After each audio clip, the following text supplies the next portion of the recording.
En este video vamos a hablar sobre un esquema que se puede emplear para resolver ejercicios relacionados con fuerzas intermoleculares. Para empezar, debemos recordar que, en general, se puede hablar de 6 tipos de fuerzas intermoleculares básicas, que son las fuerzas del tipo ión-ión, ión-dipolo, dipolo-dipolo, ión-dipolo inducido, dipolo-dipolo inducido y dipolo momentáneo, dipolo inducido. Para cada una de estas fuerzas se involucran cierto tipo de entidades, que pueden ser iones, dipolos o moléculas no polares. Así, tenemos que, en las fuerzas del tipo ión-ión, participa un ión con otro ión. En las fuerzas del tipo ión-dipolo, participa un ión con un dipolo. En las fuerzas del tipo dipolo-dipolo, participa un dipolo con otro dipolo. En las fuerzas del tipo ión-dipolo inducido, participa un ión con una molécula no polar.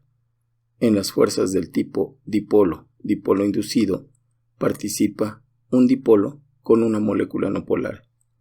Y finalmente, en las fuerzas del tipo dipolo momentáneo, dipolo inducido, participa una molécula no polar con otra molécula no polar. Como es evidente, para saber el tipo de fuerza intermolecular que se ejerce entre dos entidades, es necesario saber qué tipo de entidades se tienen, y para ello se propone el siguiente esquema, donde una entidad puede estar cargada o ser neutra. En caso de estar cargada, no se requiere mayor análisis, la entidad es un ión. No obstante, si la entidad es neutra, puede ser diatómica o poliatómica.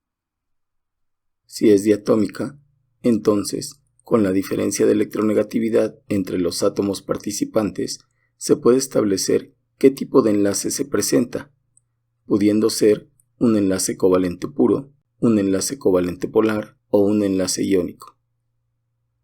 En caso de tener un enlace covalente puro, la entidad sería no polar. Si el enlace es covalente polar, la entidad sería un dipolo.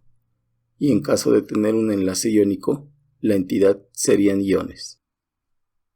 Por otra parte, si la entidad es neutra y poliatómica, se tendría que establecer su estructura de Lewis, su geometría molecular y su análisis de momentos dipolo. Así, la suma de los momentos dipolo puede ser igual al vector nulo o diferente del vector nulo. Si la suma de los momentos dipolo es el vector nulo, se tendría una entidad no polar. Pero si la suma de los momentos dipolo es diferente del vector nulo, se tendría un dipolo.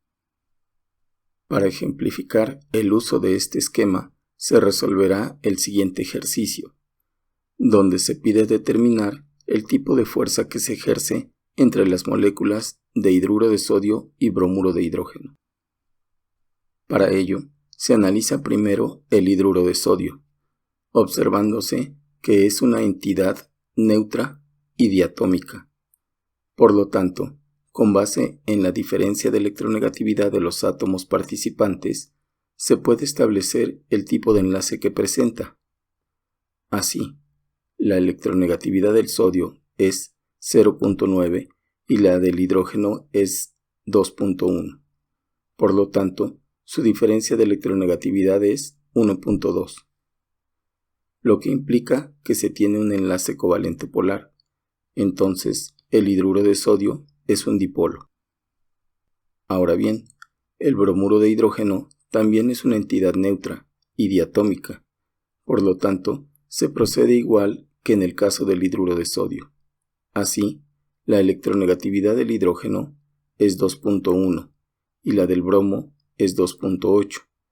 Por lo tanto, su diferencia de electronegatividad es 0.7, lo que implica que se tiene un enlace covalente polar. Entonces, el bromuro de hidrógeno es un dipolo. Finalmente, si ambas entidades son dipolos, el tipo de fuerza que se ejerce entre ellas es una fuerza intermolecular del tipo dipolo-dipolo. Otro ejemplo sería el siguiente, donde, se pide determinar el tipo de fuerza que se ejerce entre las moléculas de hidrógeno diatómico y agua. Aquí, primero se analiza el hidrógeno diatómico, observándose que es una entidad neutra y diatómica.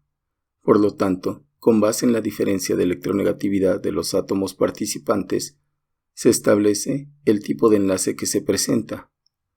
Así, la electronegatividad de los hidrógenos es 2.1, por lo tanto, su diferencia de electronegatividad es 0, lo que implica que se tiene un enlace covalente puro. Entonces, el hidrógeno diatómico es una molécula no polar. Ahora bien, el agua es una entidad neutra y poliatómica. Por lo tanto, se debe establecer su estructura de Lewis, su geometría molecular y su análisis de momentos dipolo.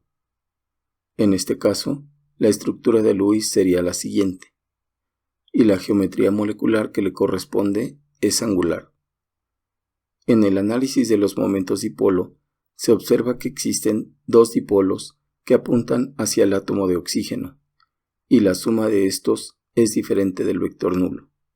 Por lo tanto, la entidad sería un dipolo.